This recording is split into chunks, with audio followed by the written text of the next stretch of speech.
और चलिए बड़ी खबर आपको बता दें, जहां सपा सांसद रामजीलाल सुमन ने फिर विवादित बयान दिया है। गड़े मुर्दे उखाड़ना बंद करो नहीं तो भारी पड़ेगा। हर मंदिर के नीचे बौद्ध मठ है। 19 अप्रैल को आगरा आ रहे हैं अखिलेश यादव। मैदान तैयार है, दो हाथ होंगे। एसपी सांसद का एक बार फिर से विवादित बयान अब सामने आ चुका है। आगरा में रामजीलाल सुमन ने कहा कि गड़े मुर्दे मत उखाड़ो। तुम कहते हो हर मस्जिद के नीचे मंदिर है, तो हमें यह कहना पड़ेगा कि हर मंदिर के नीचे बौद्ध मठ है। उन्होंने आगे कहा कि 19 अप्रैल को एसपी अध्यक्ष अखिलेश यादव आगरा आ रहे हैं। उन लोगों से कहना चाहता हूं कि मैदान तैयार है, दो हाथ होंगे। रामजीलाल सुमन यही नहीं रुके। उन्होंने आगे ये भी कहा कि अगर मुसलमान में बाबर का डीएनए है तो तुम में किसका डीएनए है। हमने 3 सेनाएं सुनी थी, वायुसेना, थल सेना और नौसेना।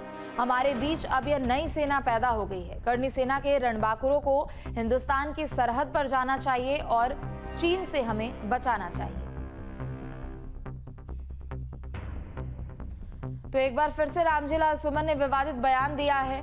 बता दें कि इस दौरान उन्होंने करनी सेना पर कटाक्ष करते हुए कहा कि मैदान तैयार है, 19 अप्रैल को अखिलेश यादव आगरा आ रहे हैं, तो ऐसे में उनके सामने ही दो हाथ होंगे। दूसरी तरफ उन्होंने कहा कि हर मस्जिद के नीचे मंदिर ढूंढने का काम किया जा रहा है, तो ऐसे में हमें यह भी कहना पड़ेगा कि हर मंदिर के नीचे एक बौद्ध मठ है। तो बड़ी बात है रामजीलाल सुमन की ओर से। और चलिए आगरा से विनीत हमारे साथ जुड़ चुके हैं इस खबर पर और भी अधिक जानकारी के लिए। विनीत, राणा सांगा को लेकर एक बयान दिया था उन्होंने, और उस बयान का विवाद और उस बयान का क्या नतीजा हुआ आगरा में बीते दिनों हमने देखा। लेकिन रामजीलाल सुमन एक के बाद एक विवादित बयान देते हुए वो लगातार नजर आ रहे हैं। इस बार उन्होंने कहा कि हर मस्जिद के नीचे मंदिर ढूंढने का काम किया जा रहा है, तो फिर हमें यह कहना पड़ेगा कि हर मंदिर के नीचे एक बौद्ध मठ है। देखिए, बिल्कुल अगर हम करनी सेना की बात करें या रामजीलाल सुमन की बात करें, तो अभी ये जो आपस का विवाद है, जो आपस की एक कह सकते हैं कि यहाँ पर शक्ति का प्रदर्शन है, वो दिखाने का काम हम थमा भी नहीं था। और कल एक बार फिर से रामजीलाल सुमन ने एक बयान दे दिया।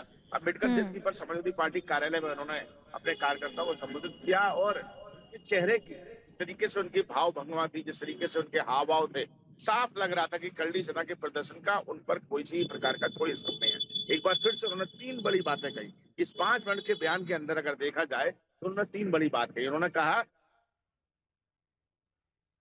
और उस दिन आर पार की लड़ाई होगी और दो हाथ होंगे। इसके अलावा उनका दूसरा बड़ा बयान था कि जिस तरीके से उन्होंने सीधे सीधे सरकार पर कटाक्ष किया, जिस तरीके से वो मस्जिद के नीचे मंदिर ढूंढ रहे हैं, तो मैं ये कहना चाहता हूँ कि मंदिर के नीचे भी बौद्ध मठ है।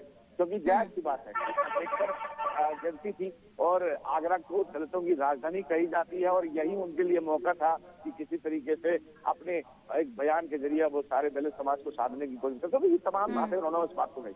इसके अलावा उन्होंने एक बात और यहाँ पर बोलने की कोशिश की कि जो पुरानी चीजें थी, वो बाबर का डीएनए, इसके अलावा उन्होंने कहा कि वो किसी से झुकने वाले नहीं है। तो तमाम ऐसे उनके जो बयान था वो एक बार फिर से अब सुर्खियों में आ चुके हैं, और इन्हीं बयानों को लेकर अब जो है वो कहीं ना कहीं राजनीति लगता है कि अब ये मामला थमने वाला नहीं है। थोड़े दिनों में कुछ और देखा जाएगा। उनका कहना था कि हमने थल सेना, वायु सेना, तमाम सेनाएं सुनी है, लेकिन करनी सेना जैसी सेना पता नहीं कि कहाँ से आ गए हैं। और तो इस तरीके की जो बातें हैं वो कहीं ना कहीं हम करनी सेना की ओर से जो प्रदर्शन भी किया गया था विनीत, उसमें अखिलेश यादव भी ये कहते हुए नजर आ रहे थे कि ये करनी सेना वगैरह कुछ भी नहीं है, ये बीजेपी के लोग हैं, ये बीजेपी की सेना है।